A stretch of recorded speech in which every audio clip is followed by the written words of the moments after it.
Do you ever feel exhausted? Not because you've been working too hard, not because you've been sleeping too little, but because you've spent your entire life trying to make everyone else happy. You answer messages the moment they arrive.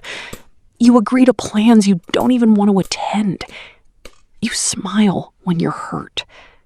You apologize when you've done nothing wrong.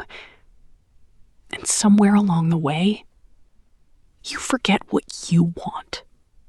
You forget what you need. You forget who you are when no one is asking something from you. If that sounds familiar, then this story is for you. Because today, I want to tell you about a girl named Lily. A girl who spent years saying yes to everyone. Until one day she realized she had been saying no to herself the entire time. And that realization changed everything. Do you ever feel she wasn't exhausted? Rich. She wasn't Not extraordinary because you've been working in any too hard. obvious way. Not because you've been sleeping She too worked at a little. marketing company in a busy Because city. you've spent your entire life trying to make everyone else happy. You She answer lived in a messages small the moment apartment they arrive. with white walls. You agree to and plans you secondhand don't even want to furniture. attend. She had friends. You smile when you're a hurt. family. You a stable apologize job. when you've done nothing wrong. From the outside, And somewhere everything along the seemed way, fine. you forget But what appearances you can want. be deceptive. You forget what you Because need. Lily was carrying a You burden forget no who one you could see. are when no one is asking The something burden from of you. being everyone's favorite person. If that sounds familiar, At first, then this story that is for sounds you. like a compliment. Because today, Who wouldn't want to be I loved? want to tell you about a girl Who named wouldn't want to Lily. be needed? A girl who spent But years Lily saying had learned yes to something everyone. dangerous when she was very Until young. one day she realized She had learned that people she had seemed been saying happiest no with to her when she herself was the helping them, entire time. when she solved And problems, that realization when she stayed quiet, changed everything. when she made sacrifices, when she put herself last. And over time, she began to believe that was her purpose. Not to live, not to dream, not to grow, but to make everyone else comfortable. So she became an expert at saying yes. Yes to extra work. Yes to favors. Yes to responsibilities that weren't hers. Joy. Yes to people who never gave back. And every yes felt small, harmless, insignificant. Until years later, she realized those tiny yeses had built a prison around her life. One Monday morning, Lily arrived at work 15 minutes early. Lily, could you handle this presentation for me? Lily looked at the clock. She already had deadlines, meetings, reports, a full schedule. But before she could think, the word escaped her mouth. Sure. Her manager smiled. You're the best. Then he walked away. Lily sat at her desk, opened her laptop, and felt something strange. Not pride, not satisfaction, just exhaustion. Because she knew exactly what would happen. She would stay late, again. Miss dinner, again. Go home tired, again. And no one would even notice. Because everyone expected it now. She had trained them to. Every yes had taught people that her time wasn't valuable, that her needs could wait, that her boundaries didn't exist.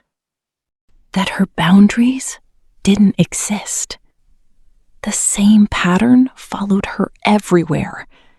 Her friend Emma called constantly. Whenever she had relationship problems, whenever she needed advice, whenever she needed someone to listen, Lily would spend hours helping her, comforting her, supporting her. But whenever Lily had a difficult day, Emma was suddenly busy, or distracted, or unavailable.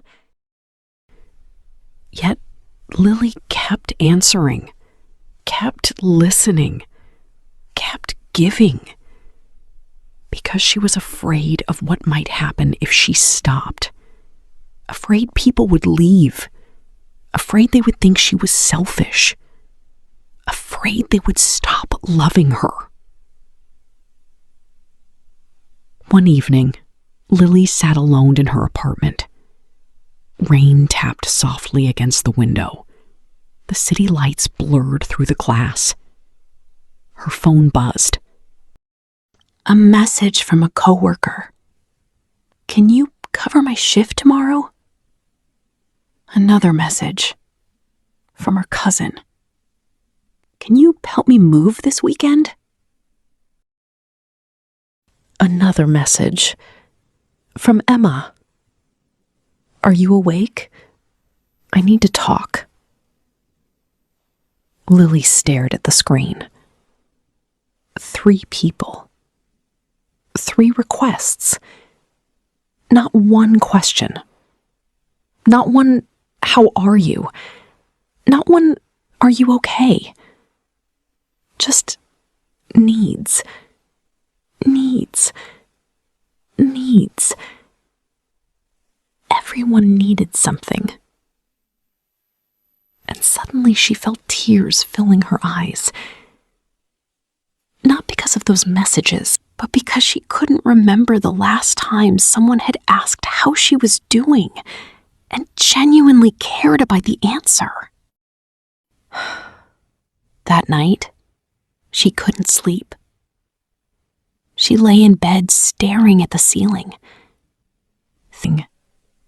thinking about her life, thinking about how much energy she gave away every day, thinking about how empty she felt.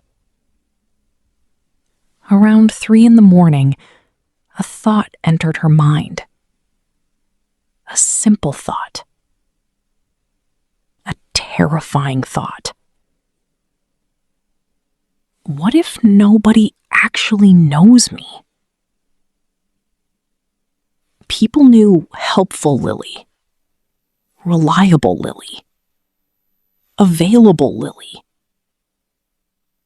But did anyone know the real Lily? The girl who felt tired. The girl who felt tired. The girl who wanted rest. The girl who sometimes wanted to say no. The girl who was quietly drowning beneath everyone's expectations.